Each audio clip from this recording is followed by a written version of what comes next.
ഈ പൊതുവെ പ്രായമുള്ള പാരന്റ്സ് ഈ ക്യാമറ ടെക്നോളജി പ്രൊഡക്റ്റ് ഒക്കെ വെക്കുന്നതിനോട് കുറച്ച് എതിർപ്പുള്ള ആൾക്കാരാണ്.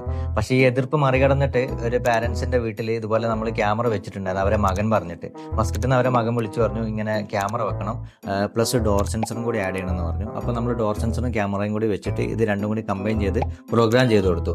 മിഡ് നൈറ്റ് ആയപ്പോൾ കുറച്ച് ദിവസം കഴിഞ്ഞു.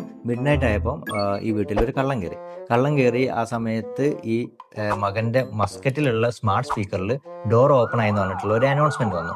അപ്പോൾ ഈ ക്യാമറയും വീടിനകത്തുണ്ട്. അപ്പം ഈ ഡോർ ഓപ്പൺ ആയ അനൗൺസ്മെന്റ് വന്നപ്പോൾ മകൻ നോക്കി ആരാണ് വീട്ടിനകത്ത് കയറിയെന്നുള്ളത്. ഈ മൊബൈൽ ആപ്പ് തുറന്നിട്ട് നോക്കിയപ്പോൾ പരിചയമില്ലാത്ത ഒരാളാണെന്ന് മനസ്സിലായി. അവർ പോലീസിൽ വിളിച്ചു പറഞ്ഞു. പോലീസ് വന്നു, ബാക്കി കള്ളനെ പിടിക്കുകയും കാര്യങ്ങളൊക്കെ ചെയ്ത് പേപ്പറിൽ ന്യൂസൊക്കെ വന്നിട്ടുണ്ടായിരുന്നു. ആക്ച്വലി ഇവിടെ ബെനിഫിറ്റ് എന്താണെന്ന് വെച്ച് കഴിഞ്ഞാൽ ജസ്റ്റ് ഒരു ക്യാമറ വെച്ചതുകൊണ്ട് മാത്രമല്ല കസ്റ്റമർക്ക് ഗുണം ഉണ്ടായത്. ക്യാമറയുടെ കൂടെ ഒരു ഡോർ സെൻസറും കൂടി വെച്ചിട്ടുണ്ടായിരുന്നു, മോഷൻ സെൻസർ അവിടെ വെച്ചിട്ടുണ്ടായിരുന്നു. അപ്പോൾ ഇതൊക്കെ കമ്പൈൻ ചെയ്ത് വർക്ക് ചെയ്തപ്പോൾ ആ കസ്റ്റമർക്ക് ഇതിന്റെ ഒറിജിനൽ ആയിട്ടുള്ള ഒരു ബെനിഫിറ്റ് കിട്ടി. അപ്പോൾ നമ്മൾ ഈ ടെക്നോളജി പ്രൊഡക്റ്റ് വെക്കുന്നതിനോട് ഒരു വിമുഖത കാണിക്കുന്നതുകൊണ്ട് കാര്യമില്ല. നമ്മൾ അതിനെ വെൽക്കം ചെയ്തെടുക്കണം ശരിക്കും പറഞ്ഞു കഴിഞ്ഞാൽ.